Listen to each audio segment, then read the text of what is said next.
The entertainment industry is a tough industry. We hear all the time of entertainment industry professionals, actors, directors, musicians, producers, etc., who get burned out. They suffer from depression, struggle with hurting relationships, and so much more. But sometimes the entertainment industry can also connect people to doing good in a way they wouldn't be able to do otherwise. So many of those people end up doing incredible philanthropic work around the world. Today's guest took his experience in the entertainment industry and actually left it to revolutionize the way philanthropy can be done. Welcome to Business with Purpose. I'm your host, Molly Stillman of stillbeingmolly.com, and this show is all about bringing you the stories behind the brands, companies, and small businesses that are changing the world. Each week I interview an entrepreneur, a CEO, nonprofit director, community leader, or just an all-around amazing person who is trying to make a positive impact not only through their personal life, but also with their professional career. My goal is to show you that no matter what you do for a living, you can make an impact right where you are. My guest this week is Liron Artzi, the founder and CEO of Utopi, a new platform that revolutionizes philanthropy, elevates live streaming blockchain technology, and integrates influencers and user-generated content to transform our planet. Liron was an incredible guest, and make sure you listen to the end when he tells me about how he almost became the lead singer of one of the biggest rock bands of our generation. It's a crazy story. So without further ado, on to my conversation with Liron. Hey, Liron, welcome to the show. Thank you for having me, Molly. I am pumped to have you on the show. Where are you actually? I saw that you're from South Africa, which is awesome. Where are you these days? Where are you where are you living these days? So funny because I get that question posed to me all the time. I'm such a free spirit. I'm such a gypsy soul that I've lived in so many places, but I have ended up, surprise, surprise, in the tech capital of the world, and that is San Francisco, California. I love San Francisco. I visited for I guess it was the first time in 2014, and I am just itching to go back because I had the best time while I was there, and it was just beautiful. So I know that you probably, that you just love living there, because I don't know how anybody couldn't. I think it's absolutely such a phenomenal and vibrant and innovative place filled with warm people. I spent a lot of time in Los Angeles, which certainly has its benefits, but it's not known for sort of this community feeling. And It's so funny. I was talking to my dad the other day, and he's going through road rage. He's like, these people in LA, And I was saying, I don't have that issue. San Francisco, people let you in. They're nice, they're cordial. So anytime you want to come back, we're happy to host you. I love it.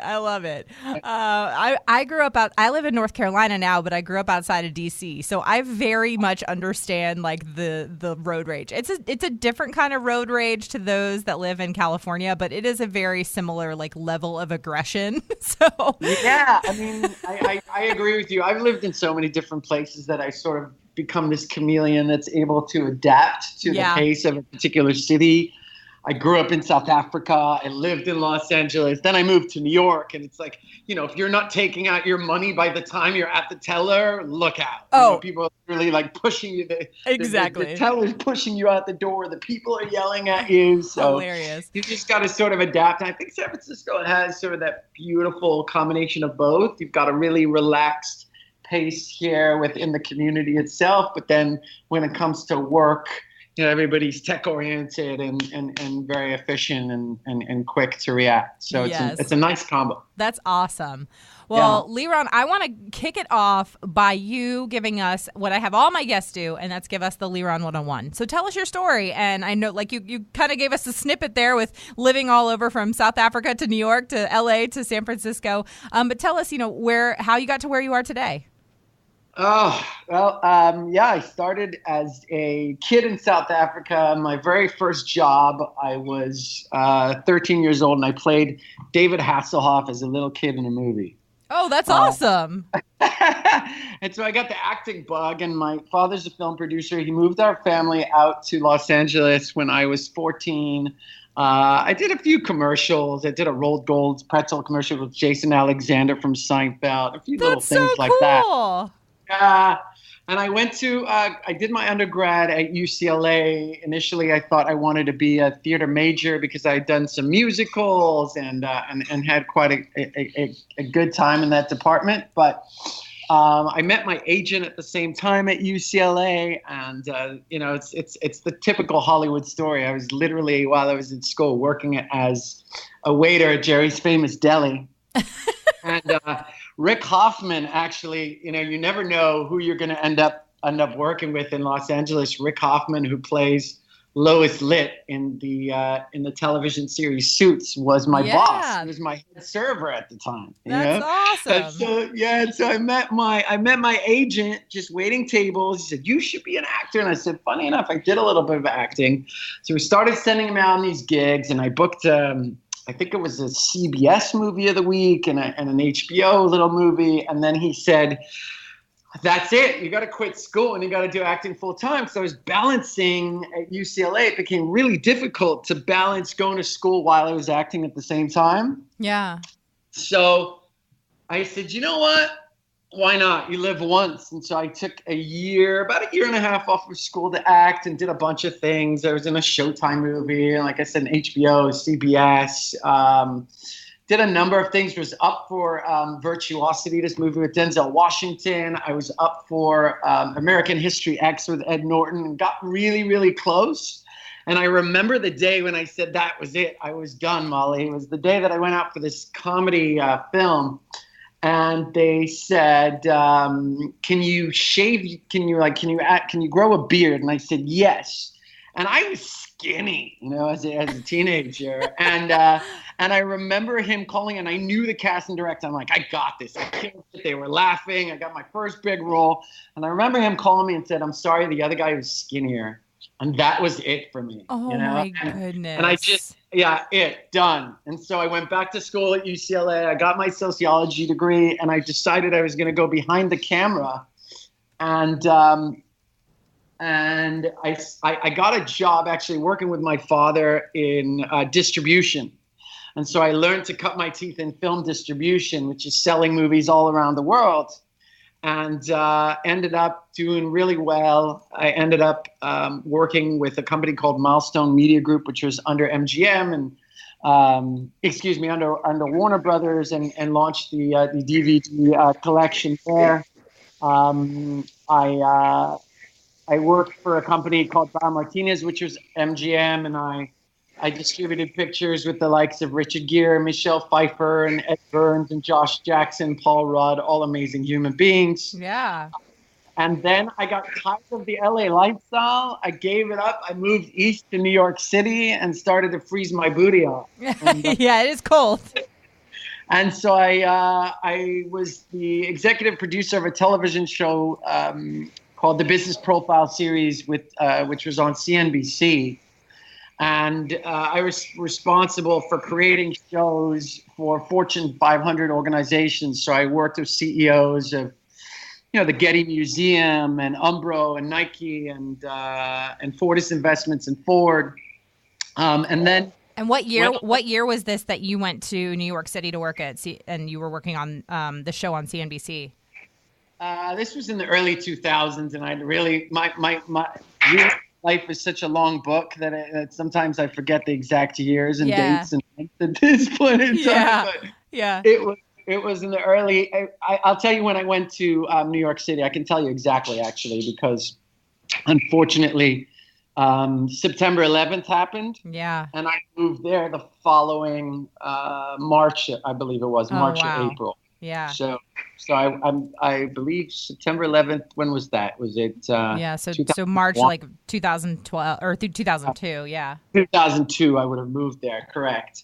And I spent time after that sort of jumping around between New York and Los Angeles. It just got too cold for me, and so I started running back like a little wuss to Los Angeles. I'd run back to New York because it just kept the energy you get from New York City was so incredible. Yeah. And I went on to, at that point, I ended up singing. I ended up fronting a rock band at that point in time called Dirk. I was the lead singer of a rock band. Oh my goodness! It was pretty great. We had some major shows and a Jack in the Box commercial, and we did really well and played some big gigs. But after my sort of rock stint was done, I went back to New York City, and I ended up launching a business that took me to London for a while, and I lived in London. I launched something called the Silva Loft with a business partner that was a luxury destination and event space. And we did everything from hosting clients like Barbara Walters and America's Next Top Model. I believe we put together a Mila Jovovich film there as well. And my partner and I created something called LDJ Capital, which was a private equity firm. We launched Prestige Magazine, the #1 luxury publication in the world in New York City. And after that, I went on my own and I formed an organization called LA Creations, and I became a consultant for, I'd say, the better half of a decade at this point, and did everything. And you never know what you're going to get into that'll eventually, but everything all the different areas that I've tapped into have come full circle. So when I formed LA Creations, I was working on a live streaming media to mobile platform, and working with the likes of Live Nation and CAA, the talent agency. We were developing these audio-video greeting cards with Beyonce and Liverpool FC, who's my favorite English football club. We worked with the NFL. And then in New York City, I worked in the Hamptons with Hampton Studios and produced a private Crosby, Stills and Nash concert. I also produced a Matisse Yahoo benefit event. That's amazing. I created a company called Storyteller Entertainment with a partner out of South Africa who I grew up with as a little kid. And one of our TV series that we've been working on for quite some time called Fashion Avenue should be on its way in the near future. So just doing quite a lot in many different areas. I'd say television, film, music, multimedia, corporate sponsorship, and living all over the place. I lived in Costa Rica for a year, and now coming full circle. I spent a year in Costa Rica during the election time. Everybody there was just really nasty to each other on the internet, right? Over differences of opinion. Now, I happen to have strong differences of opinion with a lot of people, with over 50% of the country, but it's all in the way that we communicate with each other. And I felt that there was a really big disrespect to each other as human beings, and it just didn't sit well with me. And in Costa Rica, I really became the best version of myself from a spiritual point of view, from a mental point of view. And so I created something called The Secrets of Positivity, which was just to inspire others and remind them of the little things that are important in life. And when I came back here to get my television series going, I had a call from my old business partner in New York City who said, stop everything you're doing and study cryptocurrency and ICO. And so I said, what are you talking about? Yeah, that's what I would say. I said, the only thing I've heard of, are you talking about that Bitcoin thing? And sure enough, I went to this conference at the Draper Center down here in San Francisco, just a little bit south of here. And it was about 100 of the who's who in this space, people from Russia, China, that I met. And it became fascinating to me because I said, whoa, wait a second. I remember getting out of college and seeing the boom of the internet and seeing how the internet became the information age, right? And I said, here we are about to enter the age of trust in a world where people just do not trust each other anymore. Here we have a solution in blockchain to set up something called smart contracts, which are basically digital agreements, and we don't need third parties to verify anything. And I met two incredible human beings who run a company called The Bureau and Dispatch. And Matt and Patrick said to me, why don't we do something in the media world And I said, okay, if we're going to do something in the media world, I'm game here, media and blockchain. But it has to be something unique, and it has to be something that really speaks to the heart. I'm not going to put up any content that doesn't speak to the heart and actually have an impact. And that's what really spun the whole idea for me to create Utopi. That is an incredible and insane and like so many things story to lead you to where you are. That is amazing. So thank you for sharing all of that. I have some follow-up questions, but I do want to get into, if you could just explain for those that do not know what Utopi is, give us kind of the rundown, like when you know, almost your elevator pitch, like when somebody says, what do you do? And you talk about Utopi, how do you explain to them what it is and what you're doing? Yeah, in a non-technical sense. So we're really working with millennials and Gen Z to create a creative environment that helps them transform the planet by creating content. And so, look, we all know right now that millennials and Gen Z really want to create content. They want to make an impact. They don't feel safe on places like Facebook, which really take advantage. There's no engine out there that easily raises funds for them to make an impact with their content.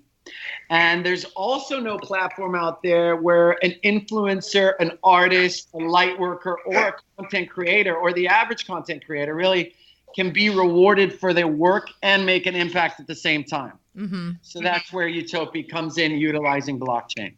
So explain for somebody that maybe doesn't understand necessarily what blockchain is. Yeah. How might you explain that?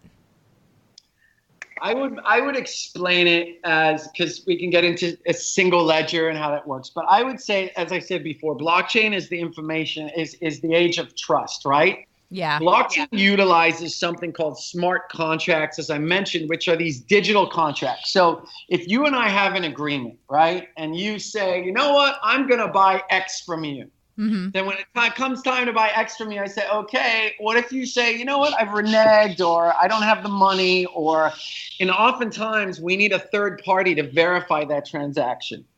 So blockchain takes away that third party and effectively creates these smart contracts that automatically make this deal happen. So in the case of Utopi, for example, if I'm a content creator and I set my ticket prices a certain price, we have a bunch of people who come in to watch this particular event, and then you as a content creator can choose your percentage of how much you want to make. So it's between 0 and 40, and then how much is going to the charity between 40 to 80. So it's sort of a combination of a U2 and a GoFundMe model. What that does then is automatically, when that event is over, it'll automatically delve out the amount of money that each particular group made without having to verify it through any other financial part. Okay. And what blockchain also does, which is something to really understand, is it really protects your security and privacy. So I'll give a real world example for people who don't understand it. Okay. Yeah. Let's say I wanted to buy a house back in the day, right? Mm-hmm. Or in the current situation. There's a ledger that exists. And this ledger says, this house was built in 1945. The chimney was constructed in 1948. It was sold to this party in 1950. It was resold in 1970, right? Mm-hmm. There's no way to keep that information concrete and protect that information, because anybody can alter that particular ledger, or would have altered that ledger, and you wouldn't have known it. So what blockchain comes along and says is, if I bought that house in 1948, here's a particular code for that transaction. And then when the roof is fixed, here's another code, and that code is directly linked, there's the chain, right, into that block. And then for every transaction after that, it's constantly updating that particular link. Does that make sense? Yeah, yeah. So there's the block and there's the chain. That's on a high view, effectively, how blockchain would really work. And so what we're excited about is that it really provides this sense of security and efficiency and trust. That, in certainly with respect to to charity and to charitable giving with respect to transparency, that's a really important thing we want to adhere to as well. I know you're loving this conversation with Liron. I wanted to take a moment to thank our sponsor of the show, who is able to help make this show possible, and that's CauseBox. As you know, CauseBox is one of my favorite ethical subscription boxes, and I've been a subscriber for over 2.5 years. How it works is each season, a new box is released filled with everything from accessories, home goods, and jewelry to the best in skincare and wellness products that are not only amazing, but they are also doing the most good. The products are not just beautiful, they're also useful. The summer box is here, and it's amazing. CauseBox continues to outdo themselves, and this season is no exception. I have a full review and unboxing of the CauseBox summer box on my blog, so be sure to check that out. This season's box is filled with over $327 worth of ethical and fair trade goods for only $54.95.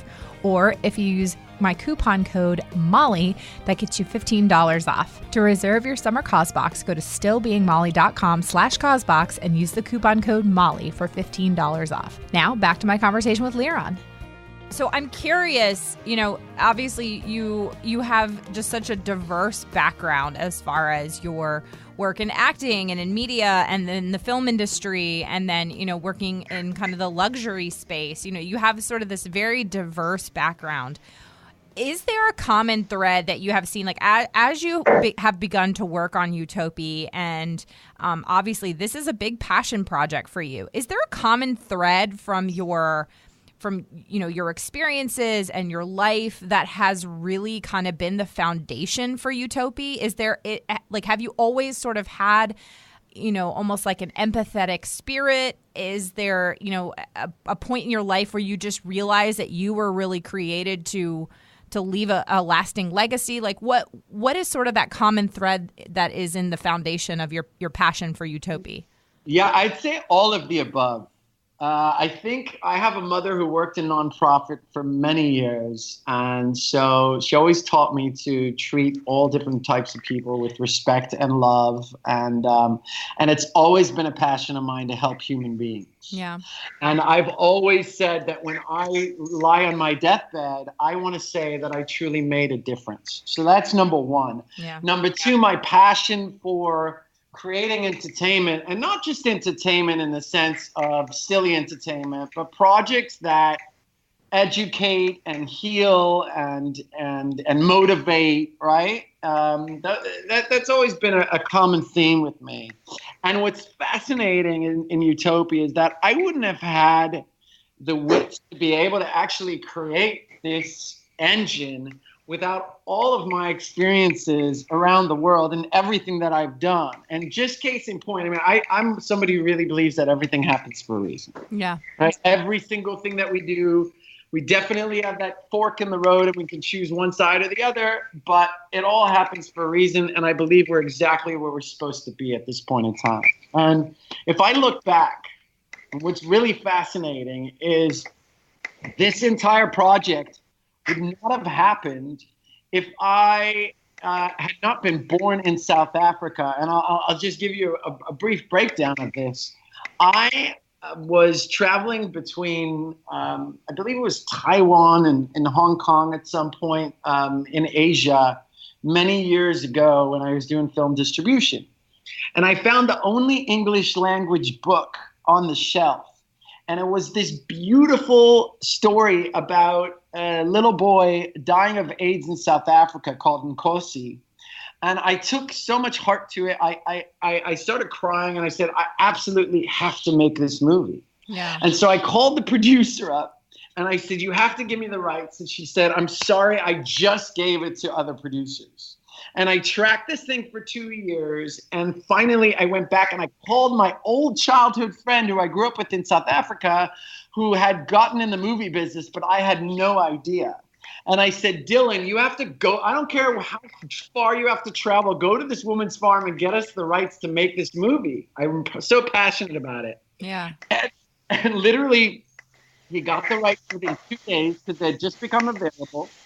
And a day later, I got a call, and this woman on the phone said, I'm a powerful talent agent. I represent Lee Blake, who is partners with Alicia Keys. Lee Blake and Alicia Keys.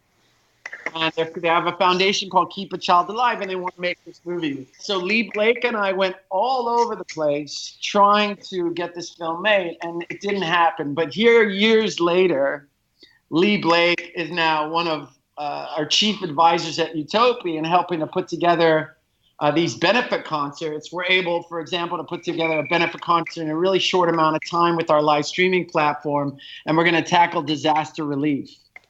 And we're going to align ourselves with the United Nations and the 17 Sustainable Development Goals to really make a true impact in humanity. And all of this wouldn't have happened. And I can tell you, I met my other business partner, Brad, is one of our co-founders. I met him down in Costa Rica. I met one of my other business partners, Michael Abbott, our Chief Content Officer. I met him in Los Angeles, working in Los Angeles many years ago. You know, Brad brought on Greg, our CTO, and he brought on Charles, our CFO. So all of these synchronicities had to happen in order for us to be here right now. Yeah, that's incredible. And I love when you see over the years how different steps have given you the experience needed to, for a particular skill or a particular connection that you might need in the business. So I want to talk a little bit more about Utopi. So you got this idea and you wanted to be able to connect content creators that are, millennial and Gen Z content creators that are trying to make a positive impact on the world. How did you exactly develop the idea? And can you give us an example of, somebody who is, can you kind of give us an example of what it looks like in practice? Yeah. So, as I said, I think I developed the idea around all my previous experiences, and I literally sat down. I remember explicitly driving back and forth from Humboldt to meet with these guys about it, and I just couldn't put my thumb on it, on what I wanted to do. And I had that aha moment when I started researching cryptocurrencies and ICOs and what makes them successful. And I found that for the entertainment, for what I wanted to do, live streaming was that platform that was going to take us to the next level and put us in the spotlight. In fact, it's growing to a $70 billion industry, by 2020. Yeah. So that was my reasoning for that. And then, when I looked at where the world was and what blockchain could truly accomplish with respect to transparency and efficiency, I thought it was a no-brainer, and especially with what I wanted to do and how passionate I was to help humanity, to tie the two in together. And then the other side of the equation, which was to give content creators and light workers and healers an opportunity to also help themselves, came from one of our co-founders, Michael Abbott, who's our Chief Content Officer, and he and I got together, and we wanted to make sure that we gave a voice for everybody. We created a home where people could come and help themselves and help humanity at the same time. And look, we want to give them the option to be their own producer. And so you ask how it would look. If once this thing is built, if you go to our app, our Chief Experience Officer, Eric Westbrook, has been working really hard to put it together. And if you look at it, somebody will be able to effectively be their own producer, right? They're their own creator. They're their own producer. So you'll set your ticket price. So I'll give you a real world example. Yeah. If I am a healer or a yoga instructor, let's just say, working out of Costa Rica, and I have a following of 2,000 people, and I know that it's really difficult for me to make a living and help humanity at the same time, I can then go and choose my ticket price. So let's just say I choose a modest ticket price of $5 for entry to my particular class or my course that I'm going to do, right? And then what will happen is there will be another drop-down menu, which will be a list of accredited and approved charities. And you will pick the charity that you're going to be in partnership with and the way your funds are going to be donated towards. And then you will pick the amount and percentage that you are taking for yourself between 0 to 40%. So the reason that we're doing that is because in a GoFundMe type of situation where you have a particular cause or charity that you really care about, and maybe it's something like a Movember or something where you don't where you're not really doing it for a monetary purpose, but you're doing it specifically to support that charity. Yeah. Maybe you'll select 0 and you'll give 80% to the charity.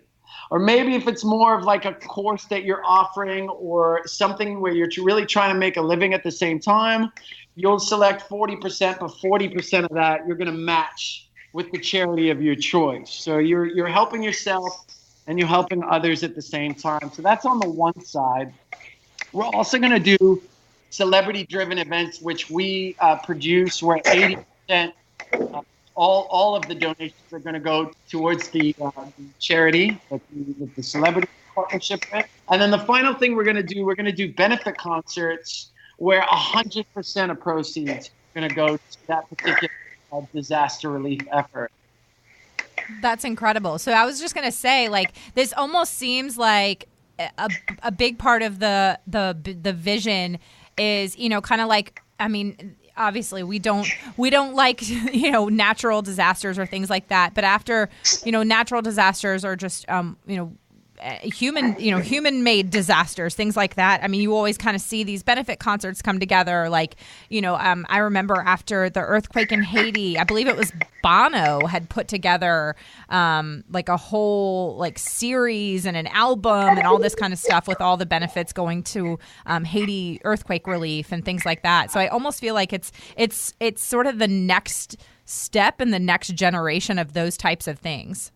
That's exactly right. And we're utilizing live streaming and we're utilizing a demographic that's really engaged and really wants to feel part of the solution. Yeah, absolutely. I've had a few guests on recently in the last couple of months that are, you know, from the millennial and Gen Z generation. Shane Feldman and Sidney Guerette are the two that come to mind. And they are both, Sidney is 16 and Shane is 23. And they are both running youth-led organizations that are impacting literally millions of kids around the world.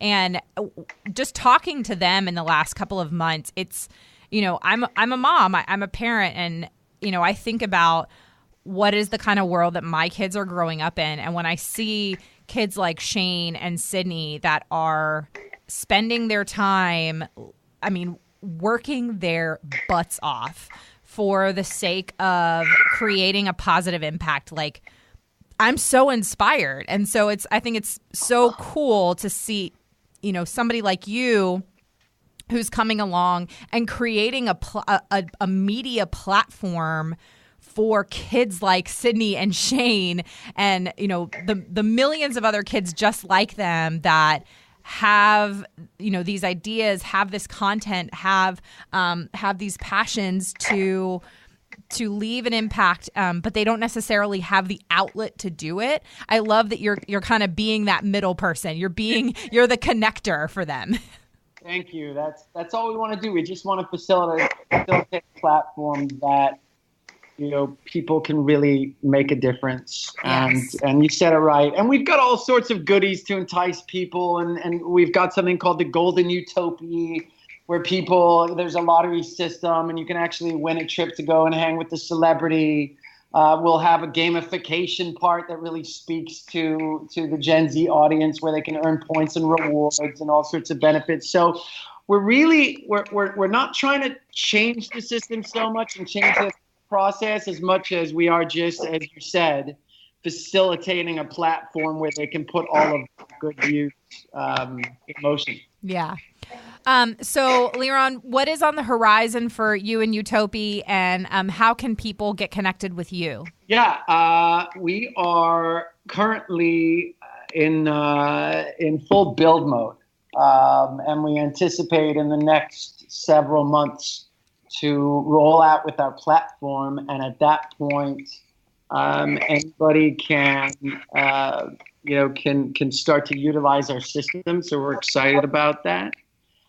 With respect to getting in touch with me, I would say that you can either find me on LinkedIn, or actually any social media, under Liron Artzi, or another way to do it is to actually go to our website, which is utopi.io, and sign up there and send us messages, and we will certainly get back to you as soon as possible. But I think by just registering there, and we have a Telegram room as well where you can find us.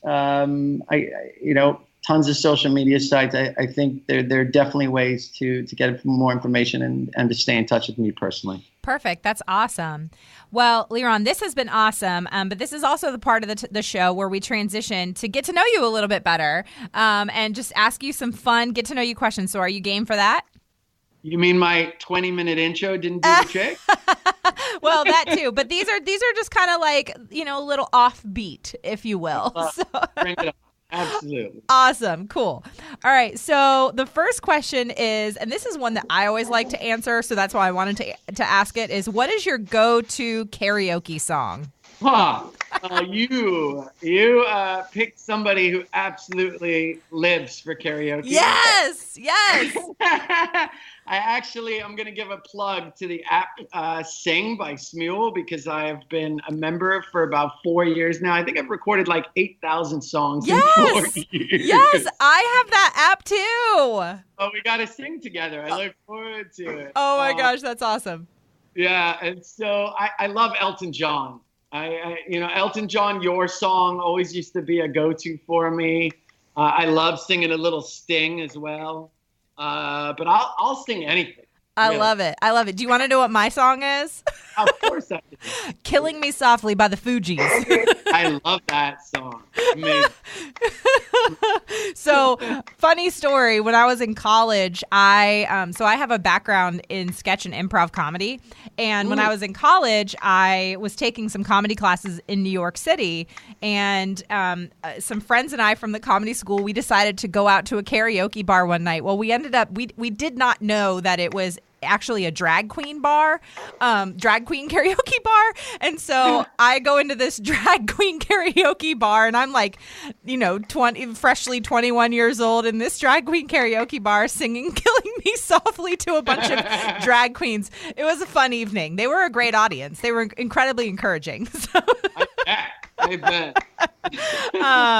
Okay, so the next question is, what is the most unusual thing you have ever eaten? And I figured this would be a good one for you because I knew that you had a lot of worldwide travels.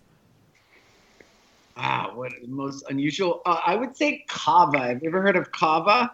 No. What is that? Kava is this. It's from a root. It's from a root, and it takes and you get it in Fiji. And so you sit in this ceremony, and they put it and they dilute it into water into a bowl, and you go bula bula, and you drink this thing, right? And it tastes like muddy water. Ooh. And then they pass it around and around and around and around. Very interesting. And about 50 times after drinking this disgusting muddy water, you get up and you feel like you're drunk. You just stumble around, but I'd probably say that's the most unusual thing. Yeah, I would say that definitely qualifies. This is funny. I actually wrote this question down before I ever knew that you had a stint in a rock band. So for the listeners, I did not know that in advance before I asked this question. But my question is, if you could join any past or current music group, which one would you want to join? Well, I'm going to tell you a little story, and probably all the listeners a little story, and I don't repeat this very often. So this is the first time I'm coming out in public with this. Right after UCLA, when I was selling movies, my dear friend at the time, Brad Delson, was the lead guitarist of this rock band called Zero. And I used to go hear them play while I was at UCLA, and they were this amazing rock, a combination of rock and rap, right? And when I met Brad and I went to this sorority formal together at UCLA. We spent the weekend, which is so random. And after that, he told me that they were auditioning people for his band again. And I said, I'd love to audition for your band. And he said, I didn't know you sing. And I said, well, frankly, I've never sang rock before. I've always sort of been a musical guy, but I'd love to give it a shot. So I started singing with him and the rapper in their studio, recording songs. And they loved my voice. And they said, we want to take you shopping because you're way too preppy. And they started putting me in all this rock gear on Melrose and training me to talk to the media. And I really didn't take it that seriously. I said, what is this, And I never forget, I got the call from Brad and he said, are you ready? And I said, yes. And I really didn't do that much work on it. I don't know, sometimes you just don't take things as seriously as you should. And I didn't have time to go home and change. So I came in my suit. The other guys are like total rockers with the punk hair and the tattoos. And I auditioned and I didn't get it.